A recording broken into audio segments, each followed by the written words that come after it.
Puisqu'il est écrit dans ta parole que tu sièges au milieu de cris, de louanges de ton peuple, Seigneur. Nous venons t'adorer au travers de ces chansons, Seigneur. Et nous croyons encore, Père, que c'est par ton sang que tu nous as rachetés. Et jusqu'aujourd'hui, Seigneur, la Bible dit, le sang de Jésus crie plus fort que le sang d'Abel. Et puisqu'il est notre intercesseur, Seigneur, et notre intermédiaire entre nous et Dieu, et nous croyons encore au travers de cette parole, Seigneur, plusieurs rachetés, Seigneur, seront, ô Dieu, dans ta présence.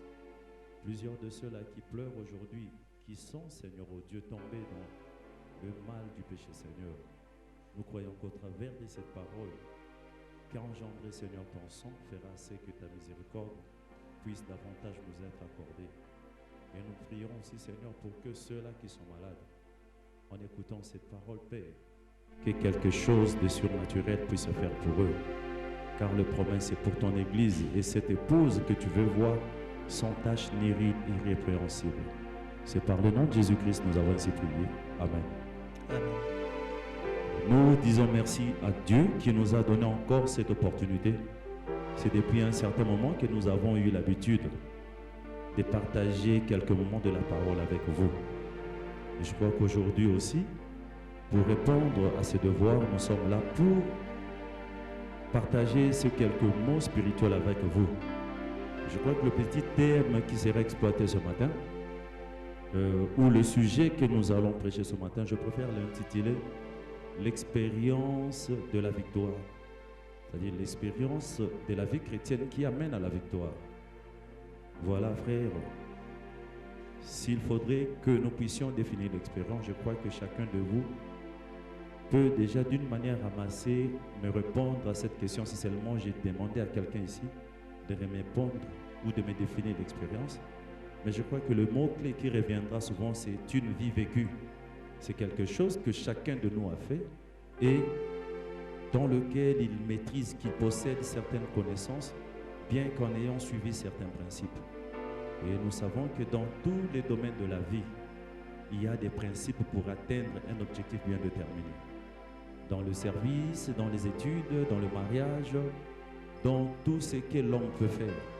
Si vous ne respectez pas les principes qui régissent les domaines dans lesquels vous voulez évoluer, ça sera beaucoup plus difficile pour vous de réussir. Ou alors, vous devrez peut-être emprunter de moyens non logiques pour aboutir à certaines fins.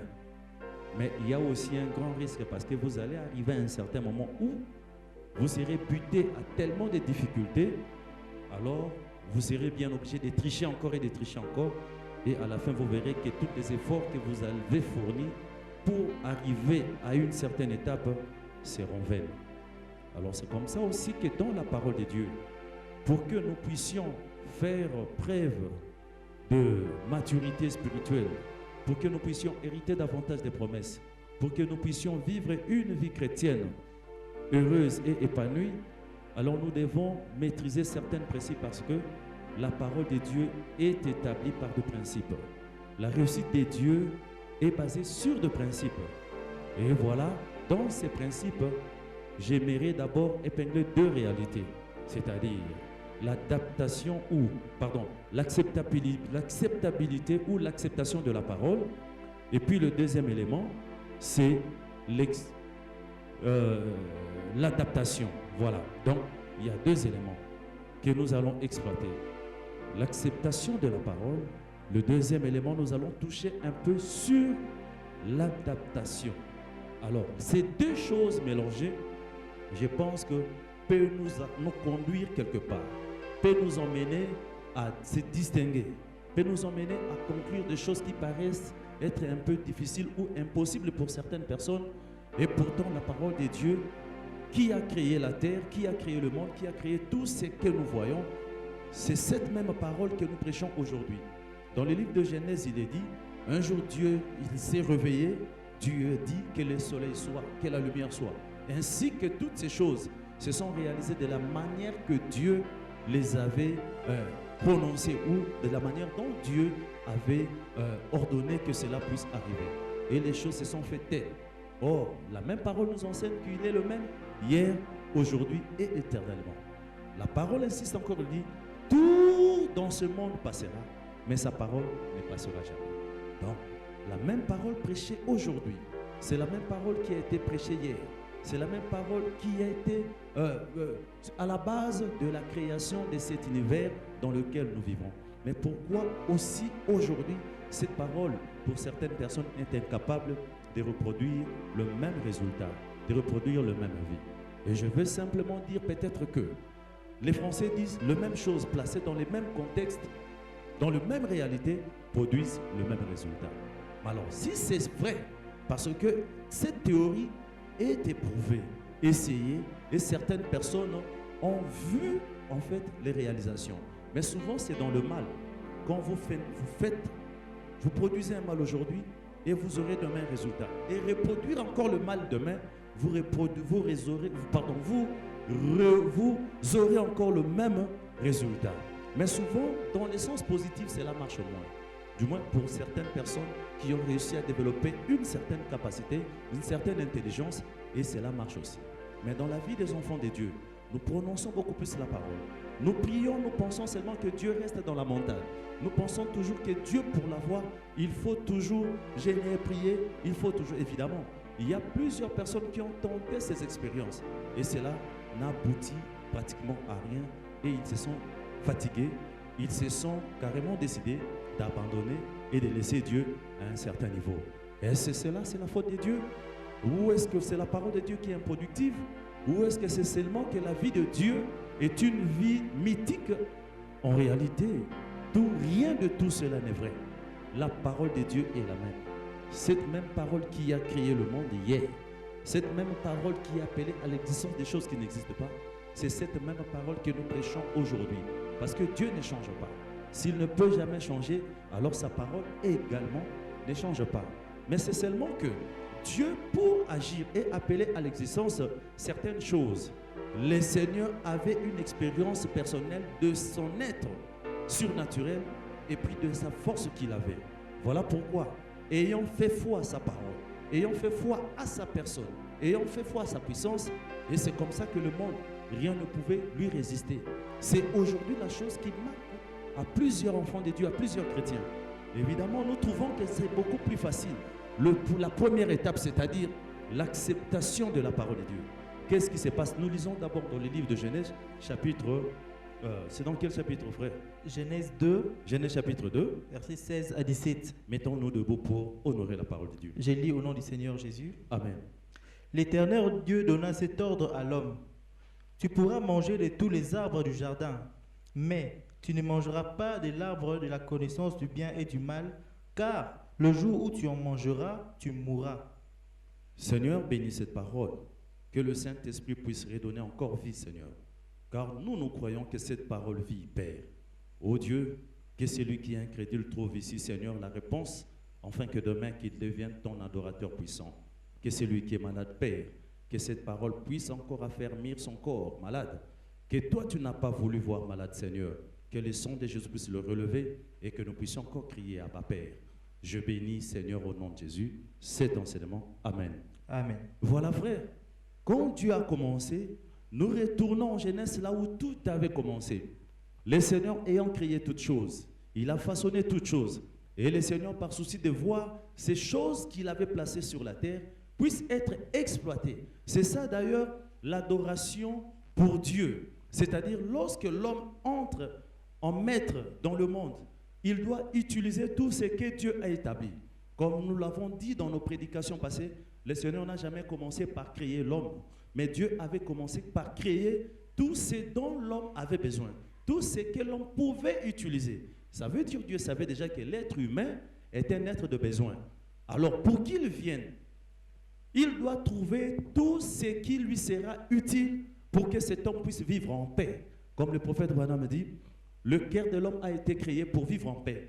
Dieu, dans sa pensée, en créant l'homme, le Seigneur voulait que l'homme puisse évoluer dans la tranquillité, qu'il mange bien, qu'il soit en bonne santé, que son environnement soit paisible et tranquille, et que cet homme puisse l'adorer dans la paix. Et c'est ce qui se faisait dans les premières heures de la création. Dieu avait tout remis entre les mains de l'homme, et à chaque moment, chaque soir, le Seigneur descendait, et il visitait cet homme, il voyait comment est-ce que cet homme était en train d'utiliser tout ce que le Seigneur avait placé devant lui. Et qu'est-ce que le Seigneur veillait aussi? Il veillait à ce que l'homme ne puisse pas toucher à l'interdit.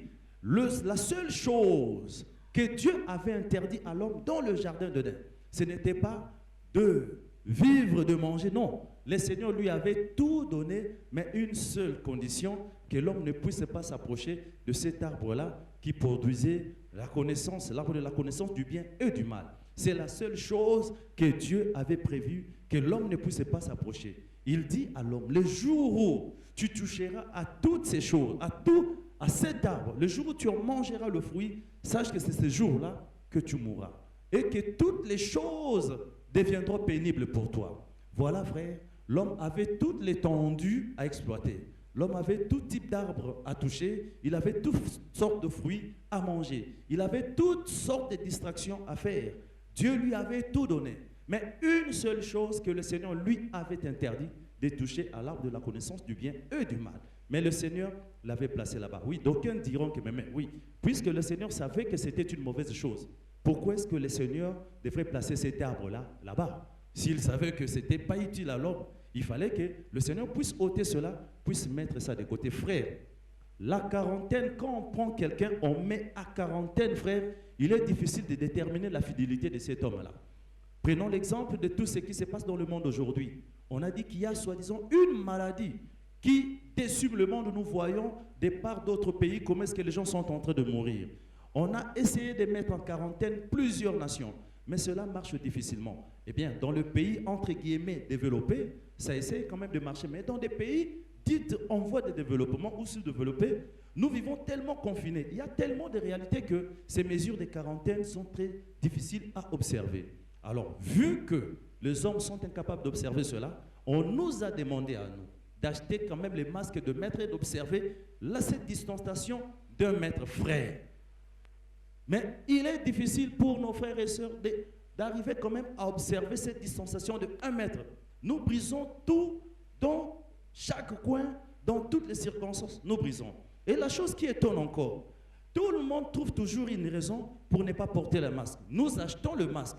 Mais voilà, au lieu de mettre de cacher le nez et la bouche, nous couvrons plus le menton, mais nous laissons la bouche et le nez dehors. Et pourtant, c'est quelque chose, je ne sais pas, on appelle ça pour les autres cache-nez, ceci. Mais le cache-nez s'est transformé beaucoup plus en cache-menton. Et ça devient compliqué. Tout ce que vous pouvez laisser à l'homme.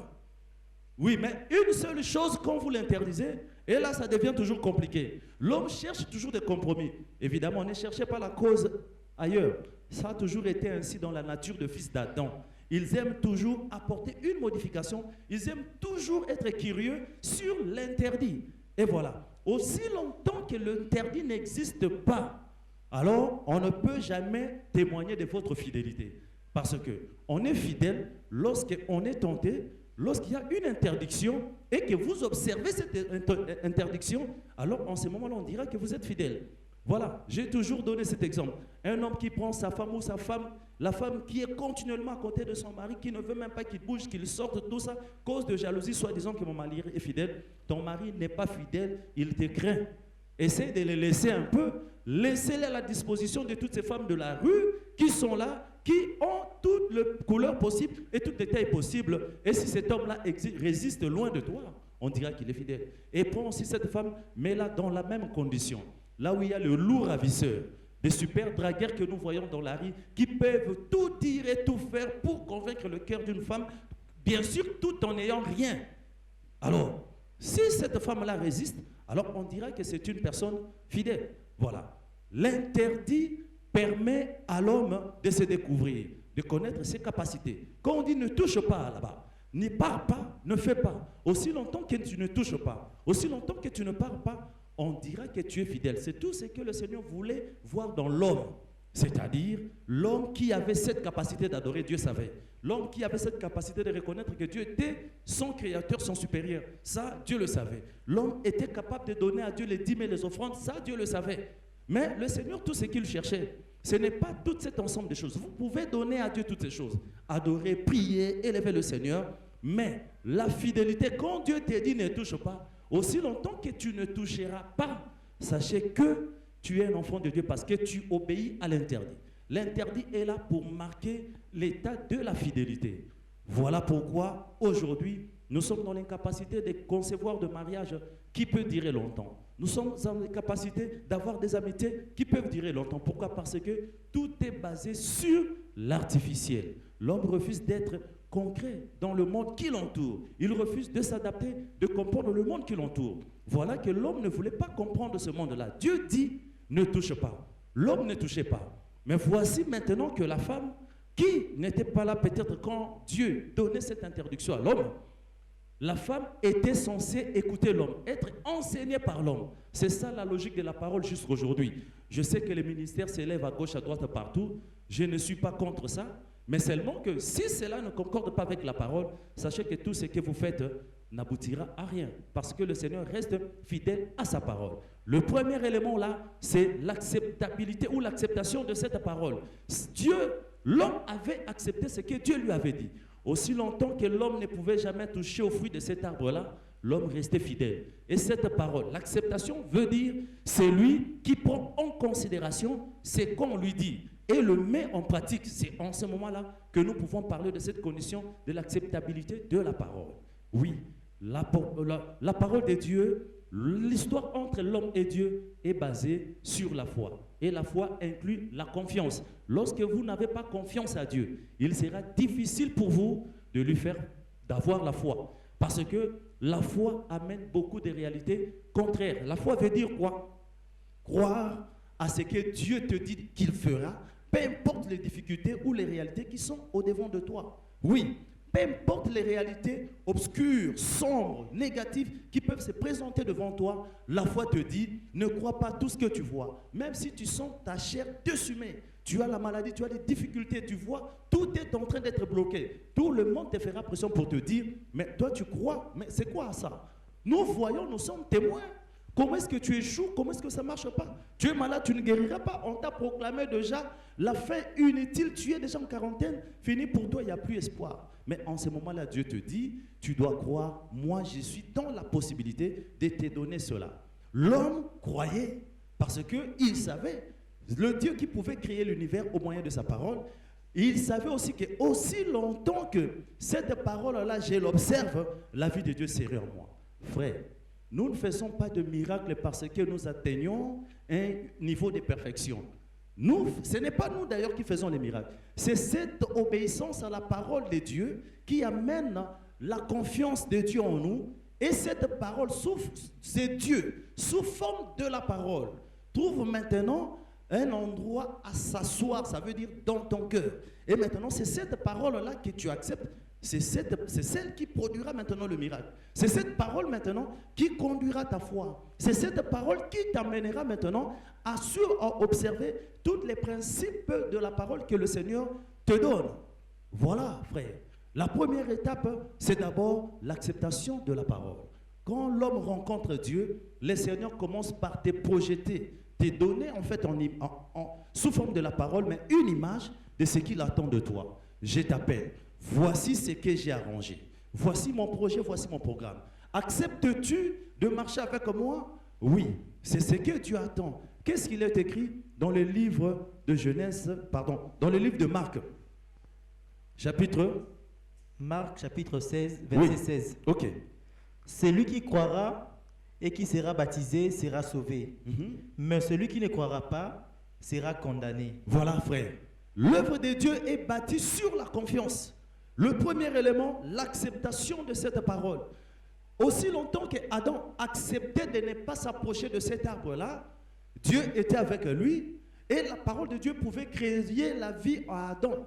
La parole de Dieu pouvait apporter tout ce qu'Adam voulait. La parole de Dieu pouvait amener Adam à vivre avec Dieu et à admirer la présence de Dieu. Il n'avait pas des efforts à fournir pour que le Seigneur vienne en lui. Seul effort qu'il avait à fournir, c'est d'obéir, d'accepter ce que Dieu donnait comme le principe de l'engagement. L'acte d'engagement, c'est ça, la foi, croire. Et aussi longtemps qu'Adam croyait de tout son cœur, voilà pourquoi il ne touchait pas, il ne pouvait pas aller. Et en ce moment-là, rien de mal ne s'était produit, rien ne pouvait entrer. C'est comme ça que le prophète Branham me dit, vous savez frère, Dieu n'a jamais créé une maladie, Dieu n'a jamais créé quelque chose de mal contre l'homme, non. Il dit, mais aussi longtemps que l'homme observait toutes ces choses que Dieu lui avait prescrites, le mal ne pouvait jamais l'atteindre. La division, la haine, la méchanceté, l'arrogance, l'impolitesse, la sorcellerie ou la magie n'avaient pas de place dans l'homme. Pourquoi? Parce que c'est Dieu qui conduisait le cœur de cet homme-là. La parole de Dieu dans l'homme, dans son esprit, dans son intelligence, c'est la présence de Dieu qui amènera cet homme à marcher droit, ainsi à marcher de gloire en gloire, frère. Aujourd'hui, évidemment, la plupart des personnes pensent que servir Dieu est facile. C'est facile. Vous pouvez échouer partout. On nous a donné l'image, on dit, voilà, si vous croyez à Dieu, vous allez tout avoir, vous allez tout. Mais on ne nous dit pas, pour avoir toutes ces choses, il faudrait obéir à certains principes, ayant cette capacité d'observer ce que Dieu dit. En réalité, la chose qui emmène la victoire, c'est la parole, ainsi que ta nature d'observer ce que Dieu dit. Voilà, l'homme observait, rien de mal venait. Mais le jour où l'homme a touché à cette chose, voilà que le mal est entré. Marc vient de confirmer. Marc dit, Jésus disait à ses disciples, c'est lui qui croira et qui se fera baptiser, c'est celui-là qui sera sauvé. La première des choses, pour que Dieu puisse devenir ton Père, pour que le Seigneur marche avec toi, pour que tu aies de gloire en gloire, pour que tu puisses vivre tout ce qu'on te dit, la première des choses, l'acte d'engagement, ça veut dire, la première étape, c'est l'acceptation. En ce moment-là, vous n'avez rien à dire. Tout ce que vous pouvez faire, c'est de croire, c'est d'accepter. Dieu dit, si tu crois, tous tes péchés seront pardonnés. Tu dis oui et amen. Le Seigneur dit, si quelqu'un est en Christ, il est devenu une nouvelle créature, les choses anciennes sont passées. Toi, tu dis oui et amen. Alors, c'est Dieu qui établit maintenant le base. C'est Dieu qui établit le fondement. C'est comme ça dans certaines choses. Que tu aies trouvé le travail, que tu aies épousé une femme, dans toutes les sociétés, quand vous allez solliciter quelque chose, vous allez trouver les conditions préétablies pour que tu puisses être accepté. Et votre définition, en fait, les éléments premiers qui seront présentés devant toi, c'est ce qui déterminera la suite.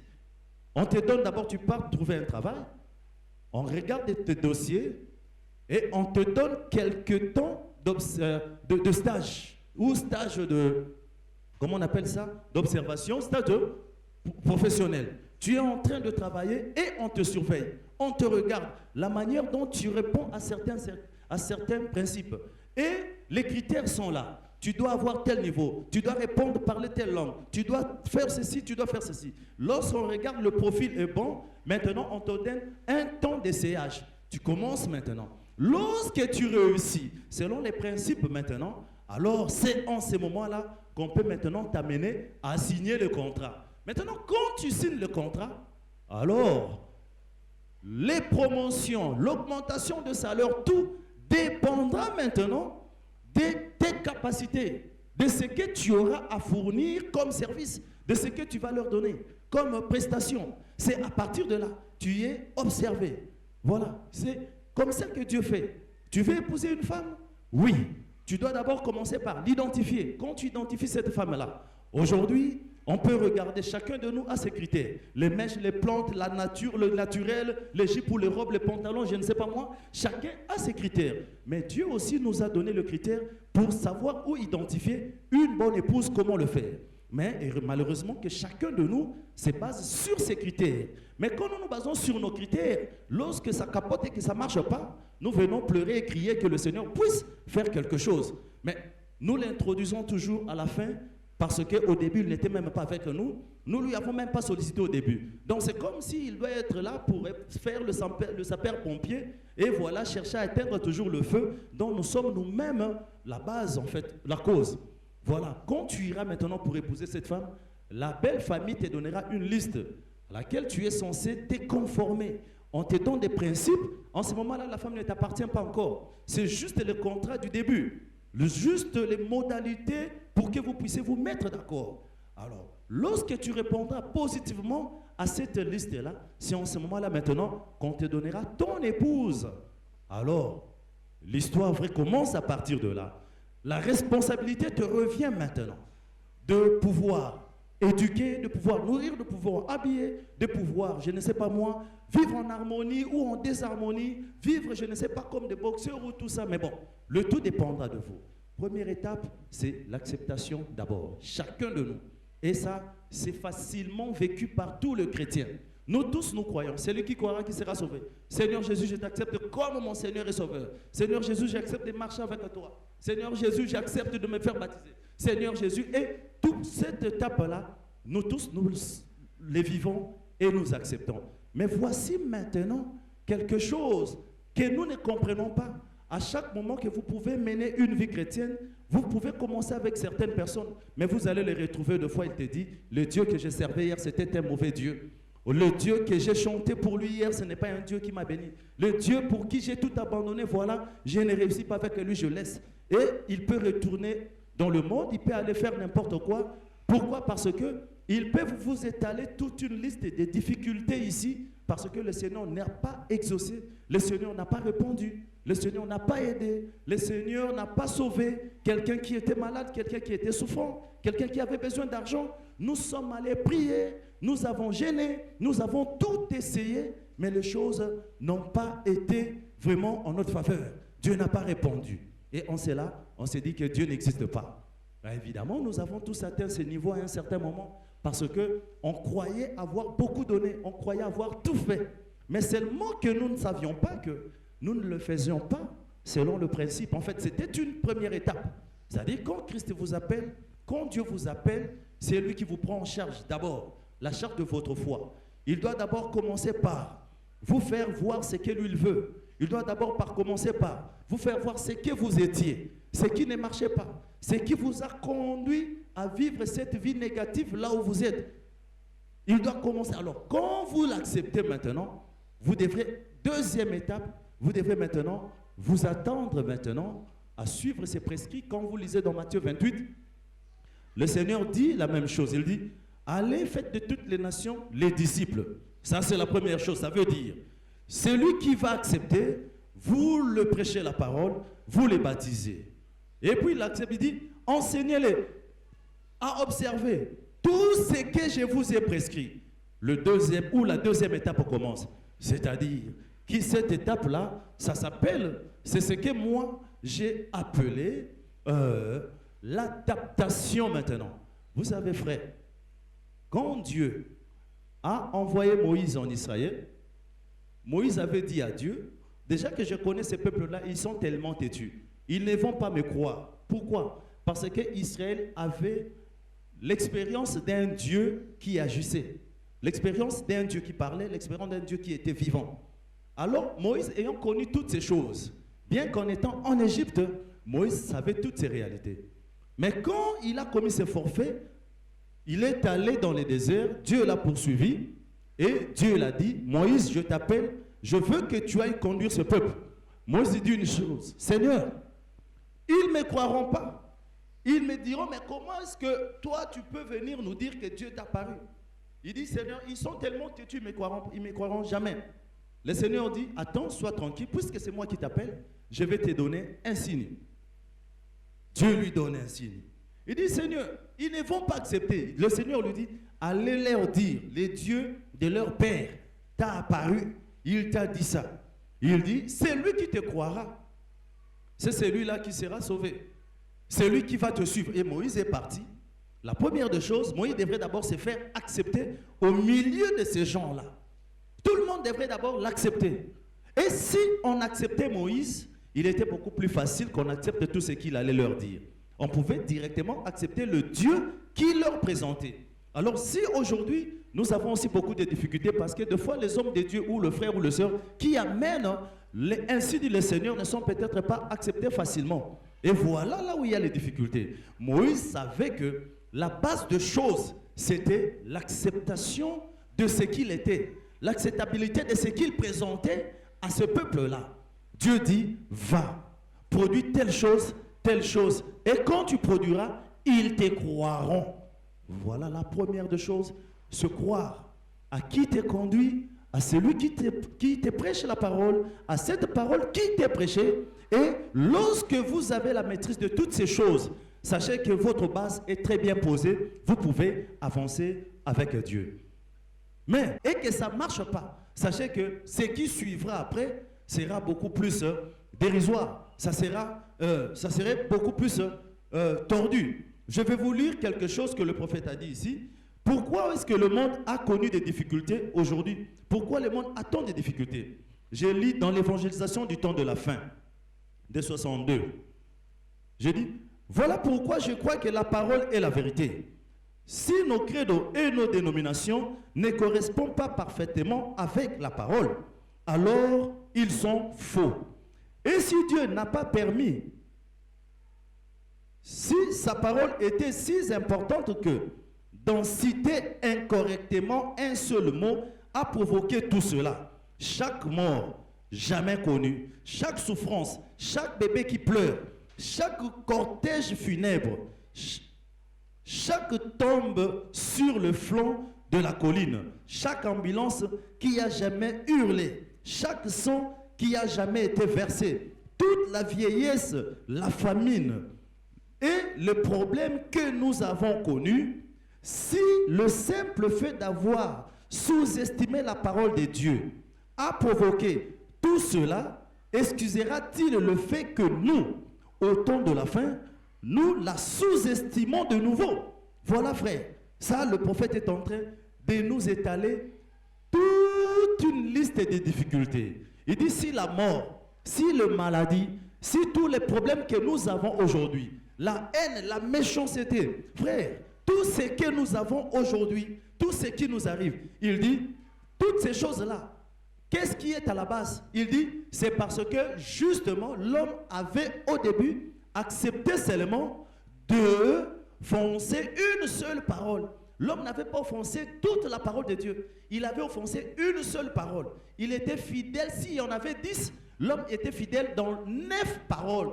Mais une seule parole, il a offensé. Et aujourd'hui, ça a engendré toutes ces difficultés que nous avons. Tous les malheurs que nous avons, frère.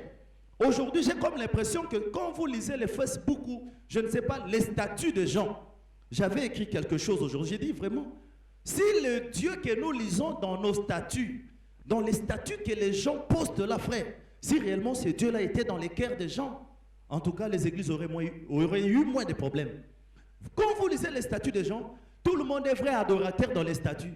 Même celui qui ne fréquente pas l'église. Ah, mon Seigneur, il est sauveur. Ah, mon Seigneur, il est puissant.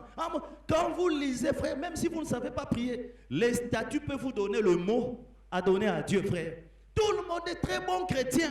Même celui qui ne croit pas, frère. Quand vous lisez, vous avez comme si les statuts étaient un monde à part, frère. Mais une fois fréquenté ces gens-là, je me suis toujours dit, mes frères, Seigneur, mais ces gens qui mettent tous ces statuts-là, ils vivent sur quelle planète? Ils vivent dans quel monde? Parce que dans les cités, dans les avenues, dans la maison où nous habitons, nous ne les voyons jamais. Nous ne voyons jamais. L'Éternel, mon berger, même si on te fait ça, écoutez frère, tout le monde dans les statuts, il est innocent. Le coupable, c'est l'autre qui lit. Tout le monde, dans les réseaux sociaux, tout le monde est innocent. Tout le monde est innocent. Et toutes les femmes dans les réseaux sociaux, ils sont toujours à la recherche des princes charmants. Un homme sans défaut, sans tâche. Ah, vraiment, l'homme meilleur, c'est celui qui donne sa vie, il est capable de tout faire pour ça. Mais écoutez, toi là qui attends qu'on fasse tellement tout pour toi, mais toi, ton devoir c'est quoi? C'est comme si les femmes n'ont pas de devoir. C'est comme si toutes les femmes étaient innocentes, elles étaient pures. Et vous savez, les autres, celui-là qui vient vraiment, c'est lui qui donnera. Écoutez, change tout ce qui change. Non, voilà, un homme, je cherche un homme qui doit m'aimer tel que je suis. Un mauvais comportement, il t'épouse aujourd'hui. Demain, on ne s'habitue pas au mal. Demain, il va te foutre dehors. Arrêtez de nous embêter avec toutes les histoires. Vous écrivez sur ça. Quelqu'un qui m'aime comme ça. On t'aime comment? Tu es impoli, tu es arrogante. Change. Change, c'est tout. Les statuts là ne te donnera pas les mariages. Voilà pourquoi les photos que vous postez dans les statuts, quand nous vous rencontrons, on se demande si tu es la grand-mère de la personne dont le visage est sur le statut. Mais quand tu dis que c'est toi, on se dit, mais c'est pas possible. Et cette relation-là, c'est l'église, c'est bon. Je t'appelle les transports, je t'appelle, on se voit demain.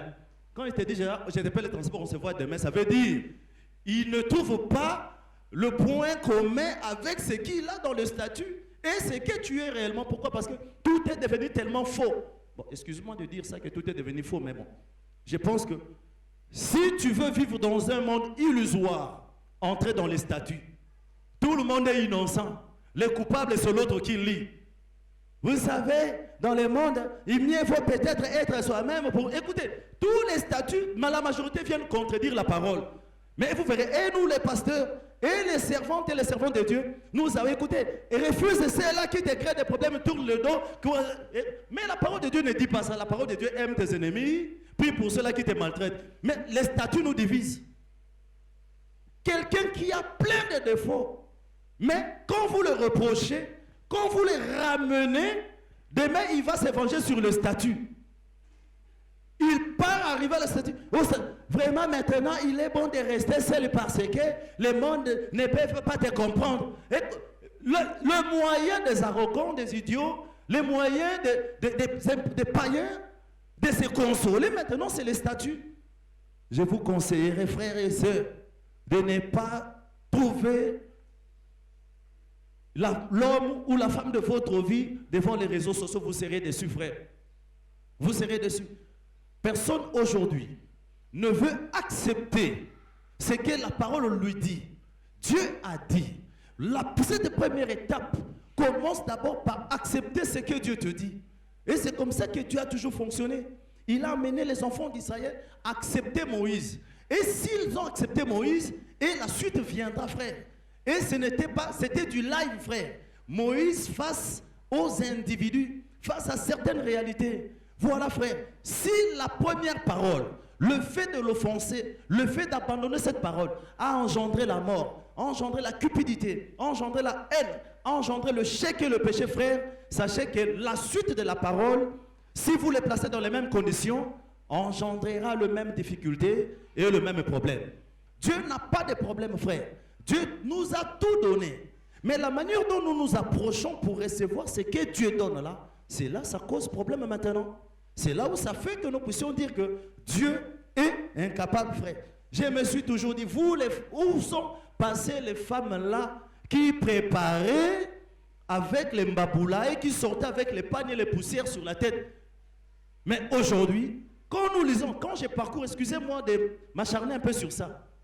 Quand je parcours mes statuts, les statuts de certains sœurs et frères de l'église, frère, surtout les femmes, vous avez toujours les poissons et les Thompson avec les makemba à côté. Vous avez les makemba avec la viande à côté, mes frères.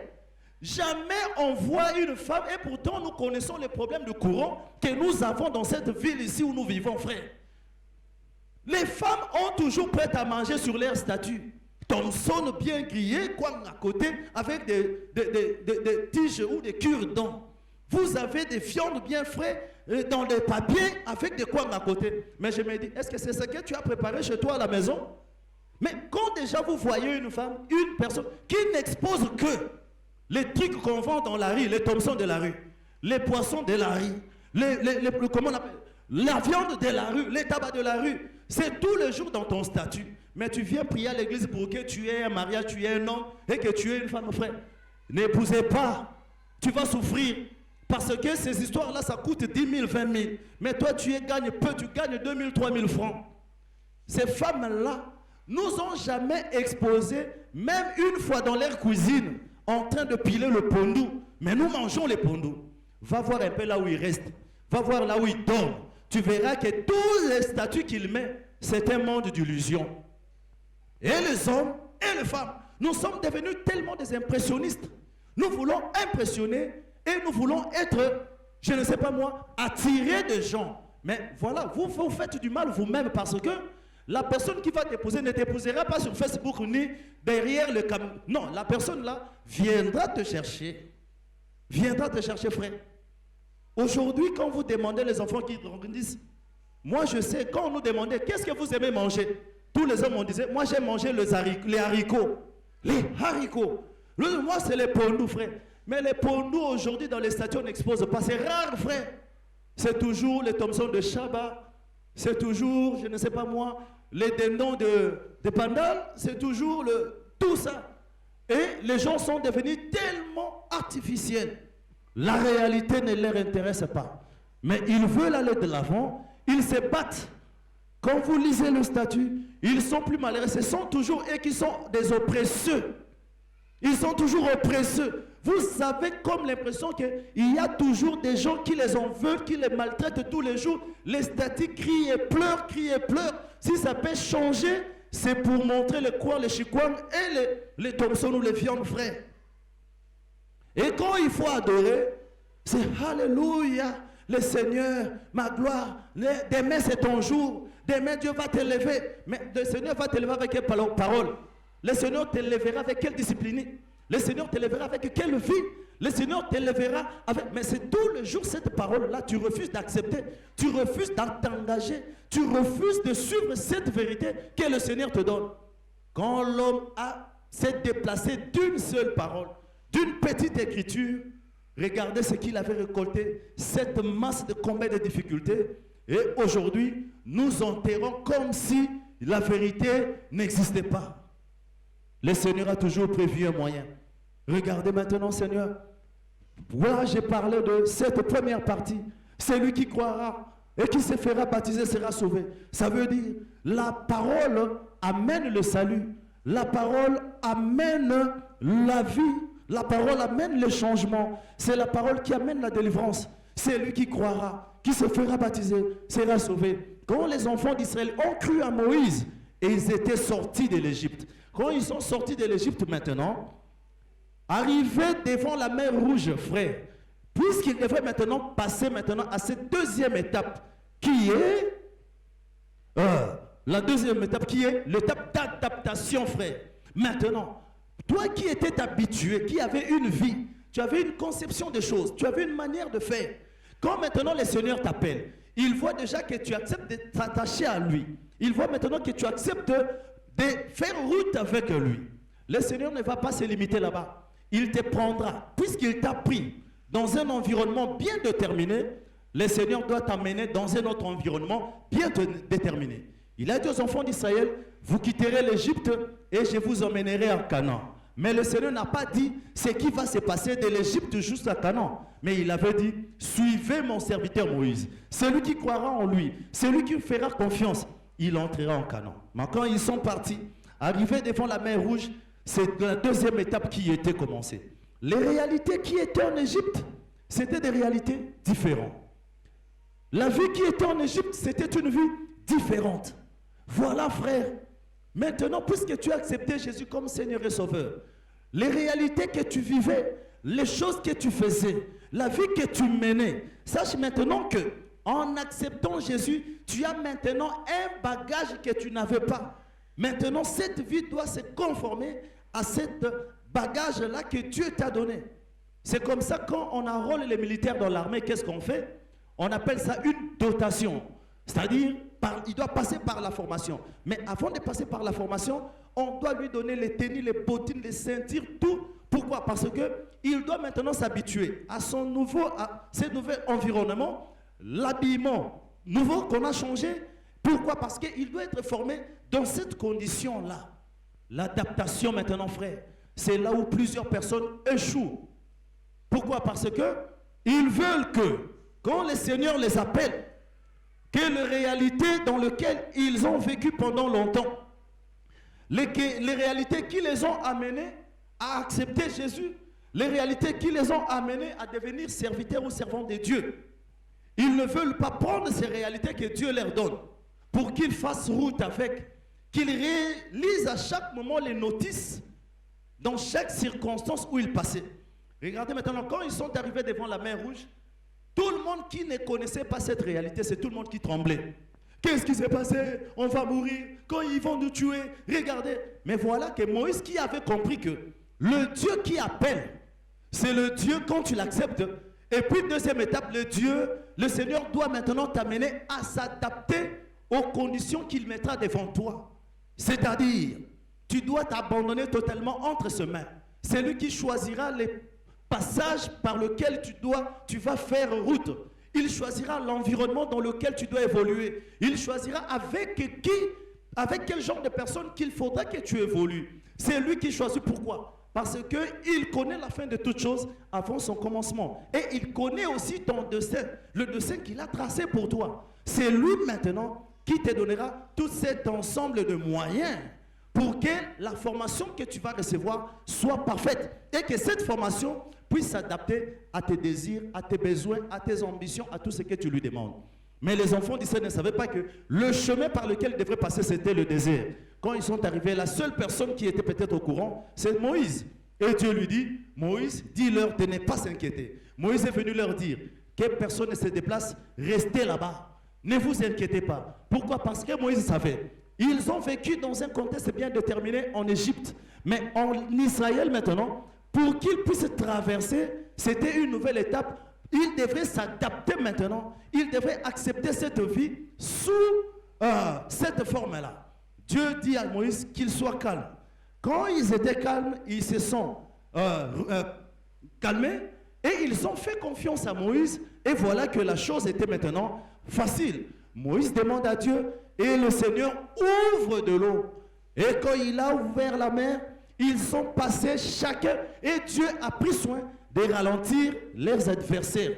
Puisque c'est lui-même qui est l'auteur, c'est lui-même qui met les choses en valeur. Il a ralenti les ennemis. Il y a certaines choses, si ça persiste aujourd'hui dans nos vies, c'est parce que jusque-là, nous ne retenons pas les leçons. Nous sommes là, nous prions.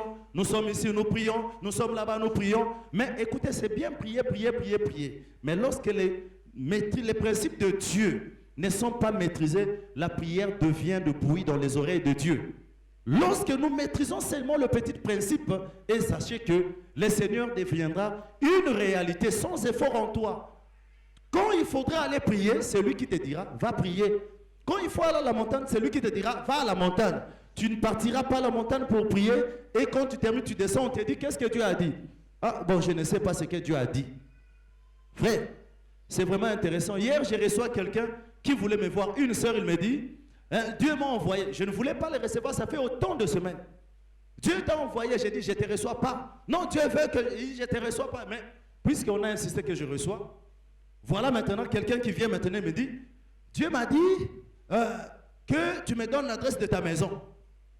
Ok, que je te donne l'adresse de ma maison, pourquoi? Non, les recommandations que Dieu a dit ici, il faudrait que je les fasse, qu'on les fasse chez toi. J'ai dit, ok. Les recommandations, c'est quoi? Mais c'est quoi les recommandations?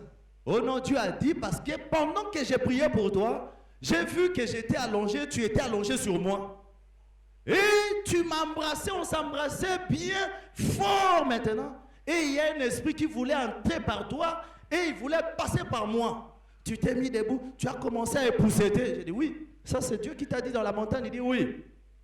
Alors donc, si je comprends, mon adresse que tu cherches, c'est pour que nous fassions ça, cette recommandation. Il dit oui. Ah, vraiment? Je dis voilà maintenant.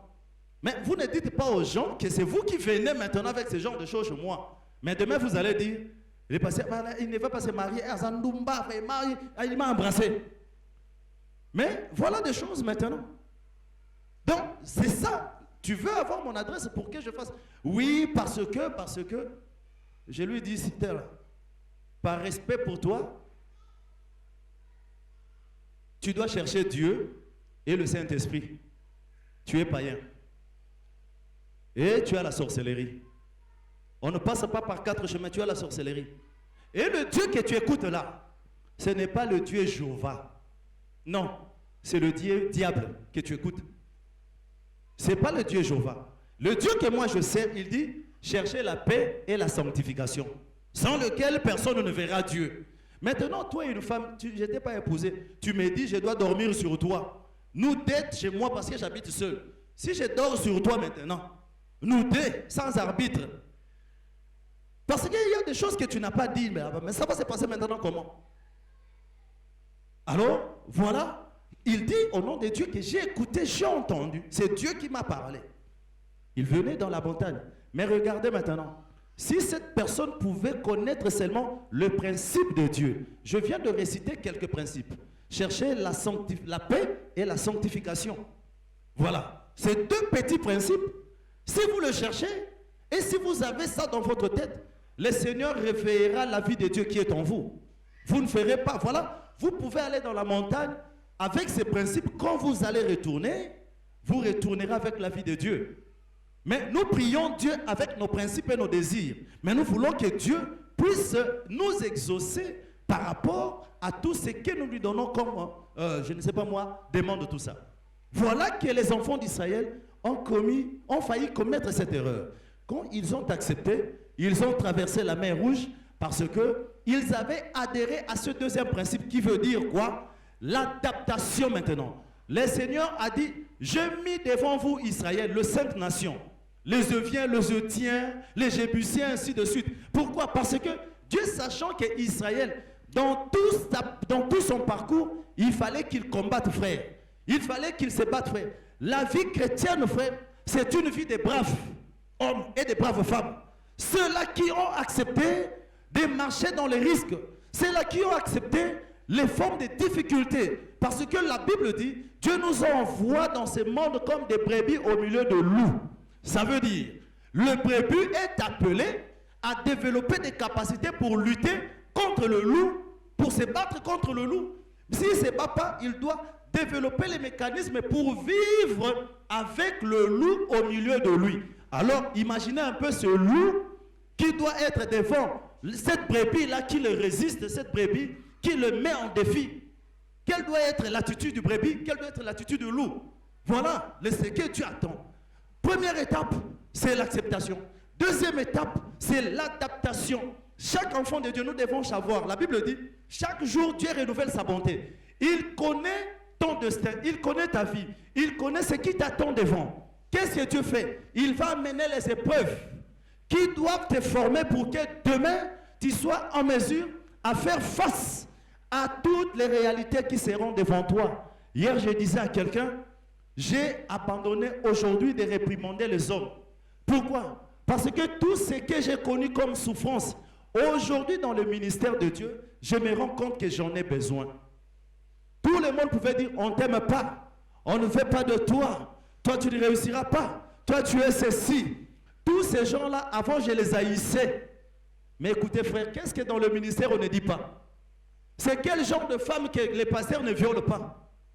C'est quel genre de femme que les pasteurs n'embrassent pas? C'est quel genre de femme que voilà aujourd'hui? C'est quel genre de personnes que nous ne maltraitons pas tout ça? Oh, quand on vivait ces choses, On disait que nos familles ne nous aiment pas. Les amis nous trahissent. Les amis font ceci. Mais que le Seigneur savait que là où nous allons, nous aurons besoin de cette attitude pour nous affermir. Pour que nous ne puissions pas abandonner, mais nous puissions utiliser l'expérience, frère. Je disais à quelqu'un, les expériences négatives vécues, si nous les ignorons, nous les rejetons, frère, sache que dans ton futur, tu échoueras. Certainement. David était berger. Il était là, il pesait le troupeau de son père. Mais quand le moment de manifester la royauté était venu, je pense que être derrière le brebis, quand David était jeune, lui a servi toute sa vie pendant qu'il est devenu roi. C'est la seule chose. Mais Dieu ne lui disait pas, David, tu es en train de paître le troupeau ici parce que demain tu deviendras roi. Tu ne paies pas le troupeau. Mais David pleurait pendant que ses frères mangeaient, pendant qu'ils buvaient, pendant qu'ils sortaient avec les filles, pendant qu'ils étaient enrôlés dans le prestigieuse armée de Saül. Mais voilà, frère. Mais David ne savait pas. Ne compare jamais ta situation avec quelqu'un, frère. Même si vous êtes sortis du même ventre, même si vous avez le même père, même si vous avez la même mère, mais vous n'avez pas le même destin, mais vous n'avez pas la même histoire, vous n'avez pas la même vie, frère. Mais tu dois faire un effort pour savoir ce que Dieu veut de toi, ce qu'il attend de toi. Ton frère à côté peut mener une vie facile, mais toi tu connaîtras une vie difficile. Sachez que parce que les choses difficiles, Dieu met ça devant toi. Il ne peut jamais mettre les choses difficiles et compliquées devant quelqu'un qui n'a pas cette capacité de résoudre cela. Ces choses-là deviennent incapables et que ça te surpasse parce que toi-même tu te vois incapable. Sachez que lorsque un problème vient, une difficulté peut arriver devant toi. Sache que si cette difficulté-là que Dieu le place, sachez que le Seigneur a prévu aussi le moyen pour toi de s'en sortir. Nous n'aurons pas la même étoile, nous n'aurons pas la même prédestinée, nous n'aurons pas le même projet. Mais même si nous avons le même projet, la manière d'atteindre ces projets, ça sera difficile. Je disais à quelqu'un, frère, voilà, oh, tu peux perdre un travail, tu peux perdre un mariage. Sache que aussi longtemps que tu vis, le Seigneur aussi longtemps qu'il est vivant. N'attache pas ta vie aux choses que Dieu te donne, mais attache ta vie à ce que Dieu est. Parce que Dieu peut créer un trouble dans ton foyer, dans ta famille. Il peut diviser les gens. Il peut te permettre que tes parents meurent ou que quelqu'un meure pour qu'il puisse te prendre, pour te former, pour que tu sois utile demain pour les autres personnes qui sont en train d'errer à gauche, à droite. Tu peux avoir les membres de famille qui ont l'argent, qui peuvent faire tout, mais personne ne peut venir t'aider ni te soutenir. Tu vis comme si tu vivais, tu étais déjà mort. Mais évidemment, tu es déjà mort face à tous ces gens-là, mais tu vis par Dieu et pour Dieu. Pourquoi? Parce que demain, quand le Seigneur descendra pour accomplir des choses avec toi, et que toi tu sois utile pour les mondes entiers et non pour ceux-là, un groupe de gens de ta famille. Non, le Seigneur le fait. Il y a plusieurs personnes comme ça. Ils ont des membres de famille à gauche, à droite, mais vous sentez, vous menez une vie isolée, vous sentez, oui, c'est un temps. C'est un temps, frère. Pendant que les autres dorment, les autres sont en train de courir. Pendant que les autres mangent, les autres sont en train d'affamer. Pendant que les autres sont en train d'accueillir des choses, les autres sont en train de s'aimer. Nous ne pouvons pas récolter au même moment, frère. Lorsque tu vois quelqu'un commence à récolter, bénis le Seigneur, regarde le bas. Seigneur, pas moi là, mais moi, en tout cas, je suis heureux qu'il soit béni. Ne dis pas que Seigneur bénis-moi comme lui, parce que c'est un homme comme toi. Ce que le Seigneur peut te donner, le Seigneur peut te donner le double de ce que lui il a. Dis à Dieu, Seigneur, si tu le bénis, je sais que le panier circule. Moi, demain, j'aurai. Mais maintenant que, puisque tu m'amènes dans cette condition, peu importe les réalités que tu traverses, sache que tu es maintenant dans la deuxième étape, c'est-à-dire une vie d'adaptation. Le Seigneur fait que tu t'adaptes à cette nouvelle parole, à cette nouvelle mission, à cette nouvelle orientation qu'il est en train de te donner. Voilà, les enfants d'Israël, ils devraient s'adapter. Ils ne pouvaient plus construire des pyramides, ils ne pouvaient plus faire des champs, ils ne pouvaient plus rester fidèles. Je reste avec lui. Que ça marche ou ça ne marche pas. Tu travaillais? Oui. On te parle, on te dit, voici le travail est fini. Dis merci, gloire à Dieu. Peut-être demain. Le travail, si tu t'attaches à ce travail-là, peut-être tu n'auras pas l'engagement, peut-être dans un bureau du président de la République, ou peut-être... Voilà, frère. La Bible dit, toute chose concourt au bien de ceux qui aiment Dieu. Vous pleurez, vous accusez Dieu parce que vous ne l'aimez pas. Si vous l'aimez, frère, la Bible dit, toute chose concourt au bien. Ça veut dire, ma mère elle est morte. Frère, j'ai toujours dit, si ma maman n'était pas morte, je ne serais pas devenu serviteur de Dieu que je suis aujourd'hui, frère. J'étais tellement attaché. Mais quand ma maman, elle est partie, quand elle est morte, pour moi, le monde s'est effondré devant moi. Et je savais que 6 mois après, j'allais mourir, frère. Mais, quand à un certain moment, les gens qui étaient autour de moi m'ont fait comprendre qui j'étais, et puis Dieu m'a fait comprendre ce qu'il attendait de moi, je me suis adapté. Quand on s'est adapté, frère, quand on accepte, frère, oh, je disais à quelqu'un, écoutez, frère, tu as pitié parce que là où tu trouvais l'argent, on a bloqué, on a chassé qui au travail, on a suspendu qui? Si on les suspend, tu dois avoir peur parce que tu n'as pas Dieu. Mais si tu as Dieu, frère, accepte, c'est une vie d'adaptation. Cette étape d'adaptation, ça veut dire, là où il n'y a rien, c'est là où Dieu crée. Est-ce que quelqu'un croit? Oui, frère. Adapte. La Bible dit, chez Dieu, il n'y a point de hasard. Frère, j'ai été à Kisangani, j'ai étudié. Pendant que j'étudiais, la personne qui me faisait étudier, frère, elle est morte 6 mois après avoir accepté ma charge. Quand elle est morte, frère, tout ce que je pouvais faire, puisqu'il y avait une réalité en face de moi, je ne pouvais pas échapper à cela. Je me suis mis à genoux. Je suis allé à la retraite, j'ai prié 4 jours, je ne voyais rien. Le 5e jour, Dieu descend, il dit, tu vas continuer tes études et tu vas finir. Comment? J'ai dit, comment? Il dit, je ne sais pas. Moi, je dis, je ne sais pas. J'ai fait, frère, j'ai terminé mes études comme un patron. Mon premier compte en banque, je l'ai ouvert en L1, frère, avec $25. Mais je me disais, mais tout celui qui pouvait me payer les études est parti. Je regarde devant personne, je regarde en arrière personne, je regarde autour de moi personne. Le frère avec qui on faisait les affaires, à chaque moment, il fait tomber toujours les affaires. J'ai pris le risque de me séparer avec lui. En me séparant avec lui, les choses ne marchaient pas. Je suis resté comme dans une îlot, frère, il n'y avait plus rien. Peut-être tu te retrouves dans ces cas-là. Sache que si ça arrive, la Bible dit, Dieu est le maître de temps et des circonstances. Peut-être l'affaire que tu faisais, ça ne pouvait pas marcher aussi longtemps que cette source-là te produisait encore l'argent. Peut-être la chose que tu cherchais, mais ça ne pouvait pas te rencontrer parce que tu étais encore branché dans une réalité. Mais peut-être aussi c'est le temps pour toi que le Seigneur puisse t'élever et que tu deviennes utile pour les autres. Mais pourquoi vous regrettez? Nous avons peur du changement. Mais pourtant, le changement peut être positif ou négatif. Mais pour celui qui a Dieu, le changement est toujours positif. Ça peut commencer par la négativité pour te forger un état d'esprit ferme. Mais Dieu finit toujours par ramener le sourire dans la bouche de ses enfants. La chose ne viendra pas vers toi si toi-même tu ne crois pas que Dieu est capable d'amener cela vers toi. Moïse, Abraham, Dieu lui a dit, je te donne un enfant. Écoutez, il accepte de recevoir cet enfant. Quand il a reçu cet enfant, Dieu descend de main. Dieu dit, ramène-moi cet enfant, tu le donnes-le-moi. Frère, tout celui que Dieu appelle, la première étape, nous réussissons toujours. Nous croyons. Deuxième étape, adaptation. Le Seigneur doit adapter ton corps, ta mentalité, ton esprit face à la mission qu'il attend. Il dit, mais Seigneur, j'ai déjà cru. Oui, le Seigneur dit, je dois voir maintenant. Si tu m'aimes, amène-moi cet enfant, tue. Il ne pose pas de questions puisqu'il avait foi en Dieu. Il a donné, il vous ouvrira encore une porte. J'ai toujours dit, si une porte se ferme ici, 10 s'ouvrira ici. Tant mieux. J'ai appris à ne plus pleurer. Si je pleure pour une chose, c'est pour mes péchés. Je ne pleure plus pour les choses du monde parce que je sais qu'il y a quelqu'un qui prend tout cela en charge. J'ai vécu cela. Si Dieu m'a fait étudier, sans l'apport de quelqu'un, je ne pouvais jamais imaginer. De G2 jusqu'en 2e licence, frère, et à la fin, je distinguais. Tout est devenu possible parce que le Seigneur ne fait rien pour rien. J'ai découvert ce que j'étais face à ces difficultés quand j'ai accepté. Quand tout le monde ne pouvait plus me payer. Voilà que Dieu réveille maintenant le moyen surnaturel. Ce n'est pas pour rien. Il y a quelque chose que Dieu veut mettre devant toi. Dieu veut il est en train de t'appeler. Dieu veut réveiller tes affaires. Dieu veut réveiller les dons en toi. Dieu veut réveiller l'entourage que tu côtoies. Dieu, par cet événement malheureux, il veut maintenant amener les bonnes nouvelles tout autour de toi. Est-ce que vous croyez? Oui, frère. Jésus, Marie était grosse. Elle était rejetée avec son mari Joseph dans tous les hôtels, tout ça.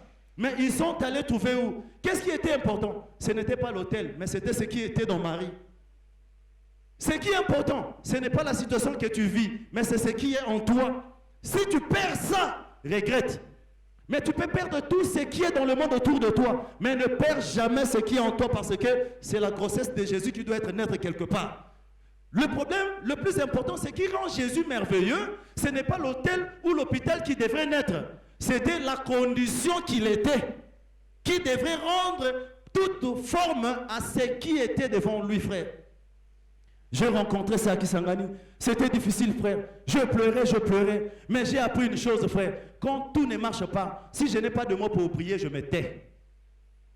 Je me tais. Tout ce que je fais, je ne condamnerai jamais. Je dis, tu sais pourquoi tu l'as fait. Je suis sûr que puisque tu as fait ça, moi, j'ai toujours dit, je disais à Dieu, je finirai mes études, point barre. Comment? Je ne sais pas. Mais Seigneur, moi, mes objectifs, j'atteindrai cela. S'il faut marcher derrière le dos comme ça des gens pour atteindre les objectifs, je marcherai. Les difficultés font peur aux incompétents, fait fuir les incroyants. Mais les difficultés font découvrir les enfants de Dieu. Ramène les dons à l'existence. Fortifie quelqu'un, afin que demain qu'il soit beaucoup plus meilleur. Les meilleurs marins du temple qui sont formés dans les tempêtes. Oui, merci. Le meilleur marin sont formés lorsqu'il y a les déluges, lorsqu'il y a les tempêtes, frère. Il n'y a jamais eu un meilleur marin plus que Noé, frère. Il était formé où? Parce qu'il y a eu seulement le déluge au temps de Noé. Jusque-là, personne n'a connu cela. Noé, pendant 40 jours, frère, sous le vague de l'océan, tout ça, frère, il a navigué dans cette mer tourmentée, frère. Il a navigué et à la fin, il a sorti tout le monde sain et sauf. Le seul marin, frère. Et il était accompagné par quoi? Par ce Dieu surnaturel, frère.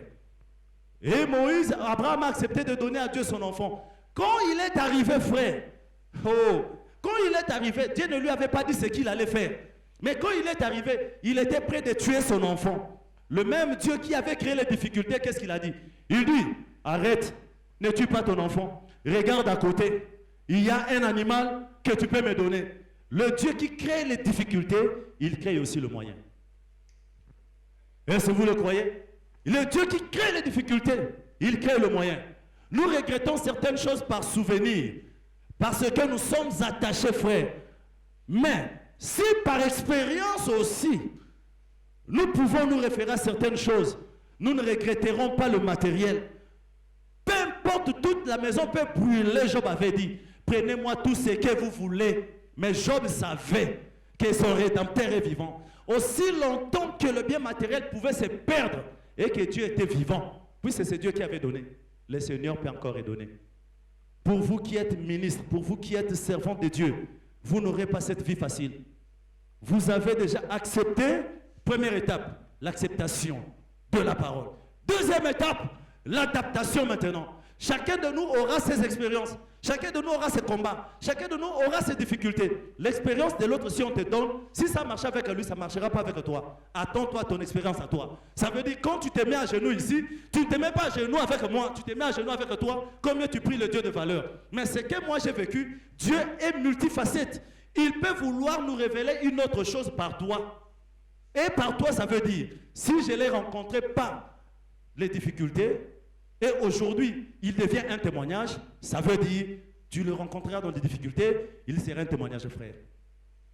Je peux choisir les chaussures et les vestes aujourd'hui, frère. Mais il y a quelques années, on m'a donné. J'ai porté toujours des vestes qui ne me convenaient pas. C'était comme ça. C'était des bras ici. J'avais des chaussures qui me dépassaient. J'ai prêché comme si j'avais des maillots du frère pour marcher. J'ai craigné, si tu fais des mouvements, les chaussures peuvent partir. J'ai marché comme ça. Les pantalons qui pendaient ici, frère, comme si j'avais une maladie. Pourquoi? On me donne, il y avait un temps, frère. Il y a un temps. Quand je te regarde, je sens la vie de Dieu émerger en toi, frère. Je sens la chose de Dieu émerger en toi. Accepte les réalités que Dieu amène autour de toi, n'aie pas peur. Puisque tu avais la foi, tu as cru. Première étape, celui qui croira sera sauvé. Maintenant, deuxième étape, s'adapter. Nous sommes maintenant dans le désert. Dieu a dit, vous marcherez dans le désert, mais bien que vous n'avez pas de couturier, bien que vous ne ferez pas de maison, bien que vous n'allez pas semer et planter, mais vous mangerez matin, midi, soir. Les habits que vous portez, ça ne se déchirera jamais. Les sandales que vous avez, ça va seulement changer de couleur selon les milieux, mais ce sera les mêmes sandales. Tous les jours, quand le matin se réveillait, quand le matin se levait, le soleil se levait, les sandales se fortifiaient. Ça ne se coupait pas. Pourquoi? La vie des déserts devrait convenir à tout ce qu'ils étaient.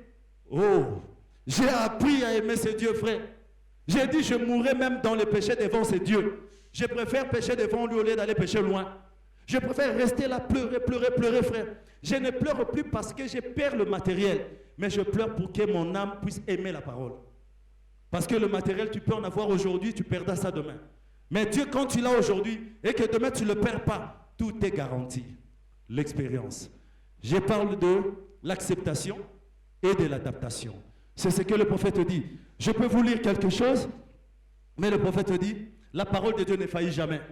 Ce n'est pas nous qui réussissons, mais c'est la parole que nous emmagasinons, nous qui réussit. Ce qui faisait que la manne ne pourrit pas, c'était lorsque la manne était prise pour manger un seul jour. Aussi longtemps qu'ils obéissaient de prendre la manne pour manger, comme Dieu disait, un jour, la manne ne pourrissait pas. Mais quand ils ajoutaient un autre jour de leur part, ça pourrissait. Ça veut dire, espérer dans l'homme, tout ce que l'homme fait n'est que vanité.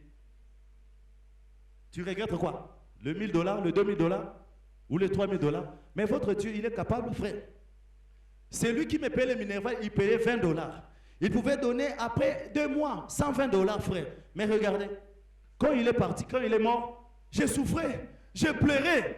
Je suis allé, évidemment, Seigneur, je confesse aujourd'hui. Je me suis mis à genoux. Seigneur, tu ne m'aimes pas. Je vais me tuer et mourir. Parce que toute ma vie, rien ne marche, je vais mourir. Le Seigneur dit, obéis, marche à l'intégrité. Frère, j'ai rencontré des fidèles qui me proposaient qu'on vole $30 000, qu'on fasse ceci. Des femmes, on peut voler cet argent, on fuit avec toi. Je dis, je peux tout faire, sauf prendre la femme d'autrui et voler l'argent d'autrui. Ça, je ne ferai pas. Frère, j'ai résisté devant tout. Pourquoi? J'ai m'adapté. J'ai m'adapté à cette vie que la parole m'a donnée. Mais regardez, frère, je n'ai jamais touché assez d'argent comme je l'ai touché à la mort de tous mes soutiens. De tous ces gens à qui j'espérais, je pensais, frère. Tous ces gens-là sont partis, frère. Je me dis, hé, si ma maman était ici, peut-être elle serait toujours avec moi. Je lui trouverais une grande maison, elle serait là en train de préparer, de manger avec moi. Mais voilà, aujourd'hui, je peux toucher $100 comme ça. Et je touche ça ici, j'entre, je sors, je tourne comme ça. Le soir, quand tu me vois, tu demandes, même pas 1000 francs, il n'y en a pas. Ça part, ça part, ça part, ça part, ça part. Et puis voilà. J'ai dit, moi qui ne pouvais jamais... Frère, j'ai fait 3 mois avec 2 billets de $2. J'avais peur de dépenser cela, frère. Mais je disais que Dieu ne m'aimait pas. Quand j'ai traversé ces situations difficiles et compliquées, frère. Mais le jour où j'ai accepté comme Jésus, j'ai terminé par là, puisque le temps est déjà passé. Quand Jésus a reçu le baptême du Saint-Esprit, il a reçu le baptême de l'eau, et quand il est sorti, il a fait le travail, Lorsqu'il fallait qu'il passe maintenant à l'étape de mourir, pour lui, il fallait maintenant que cette étape d'adaptation s'efface. Dieu lui a montré tout ce qui lui devrait arriver. Jésus, comme l'homme dans la chair, il a pleuré. Il dit, Seigneur, ne peux-tu pas enlever cette coupe de moi? Écarte ça. Personne, même Dieu, n'a jamais accepté la souffrance. Et enlève ça. Mais puisque Dieu a fait comprendre à Jésus, il a fait comprendre à Jésus que la gloire que tu cherches passe par cette voie ici. Jésus dit, Seigneur, que ta volonté se fasse. Est-ce qu'il y a-t-il un enfant de Dieu? Je ne sais pas ce que tu traverses dans ta vie, dans ta famille, dans ton entourage. Mais si tu arrives à dire, Seigneur, que ta volonté se fasse, alors, dans sa volonté, il est écrit ceci. Dieu n'a pas dit que ça sera facile, mais Dieu a dit, je ne vous abandonnerai pas. Dieu n'a jamais dit que ça sera facile. Non, non, non. Mais Dieu dit, je ne vous abandonnerai pas. Ça veut dire quoi? La formation, les difficultés, c'est important. Mais quand vous traverserez ces difficultés-là, je serai avec vous. C'est comme ça qu'il dit. Vous entrerez dans l'eau, mais vous ne serez jamais submergé. Pourquoi? Parce que l'eau, tu entres comme l'homme, mais tu marcheras dans cette eau-là pas comme un homme. Tu marcheras comme Dieu. L'homme peut être submergé, mais Dieu ne peut pas être submergé. Le Seigneur dit, vous traverserez dans le feu, mais vous ne serez jamais consumé. Tu entres comme l'homme, mais dans le feu, tu demeures comme Dieu. C'est comme ça que David pouvait dire, l'Éternel est mon berger, je ne manquerai de rien. Voilà, il a accepté Dieu dans sa vie. Première condition, il est mon berger, je ne manquerai de rien. Il me fait reposer dans de verts pâturages. Il me conduit vers les eaux paisibles. Yoka maintenant, il dit, quand je traverse la vallée de l'ombre de la mort, l'adaptation, frère. Quand maintenant viendra la vallée de l'ombre de la mort, il dit ceci, je ne crains aucun mal, car il est avec moi. Sa houlette et son bâton me rassurent. Il est merveilleux, ce Dieu. Tu es merveilleux, Seigneur. Tu es merveilleux. J'ai appris à accepter mes défaites, mais pas des échecs, frère. Il exerce tes mains. Il dit, tu exerces mes mains au combat et mes doigts à la bataille. Tout enfant de Dieu que le Seigneur appelle doit être formé. Il doit passer par ces étapes. Les difficultés, les souffrances, c'est une partie de la parole. Acceptez cela. Pour le païen, c'est un moyen pour les écarter de Dieu. Pour le Fils de Dieu, c'est un moyen pour les approcher du Seigneur. Ainsi, je dis que Dieu vous bénisse. Seigneur, merci.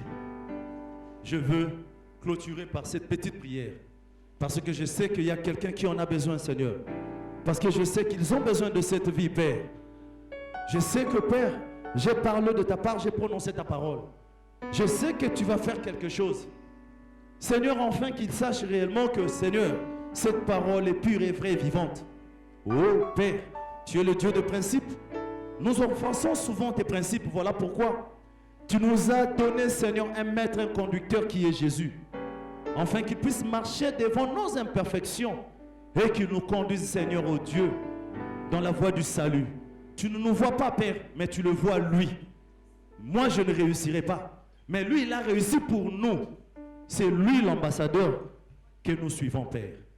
Seigneur, j'ai prié pour mon frère et ma soeur. Je sais qu'ils traversent un moment difficile, oh Dieu. Je crois que tu ne parles jamais, Seigneur, en vain. Si tu as parlé maintenant, Seigneur, parce que tu peux faire quelque chose, laisse maintenant que, oh Dieu, au travers de cette expérience merveilleuse, qu'ils puissent, oh Dieu, accepter cette parole et puis s'adapter aux réalités, Seigneur, qui conduisent cette parole, afin que la perfection soit leur vie. Je menace toute forme de maladie, de difficultés, de blocages à Père. J'ouvre la porte, Seigneur, aux bénédictions célestes, afin que chacun fasse cette expérience merveilleuse. Que la vie de Dieu, Seigneur, leur soit accordée. Au nom de Jésus-Christ, nous avons ainsi prié. Amen. Que Dieu vous bénisse au nom de Jésus.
Hallelujah.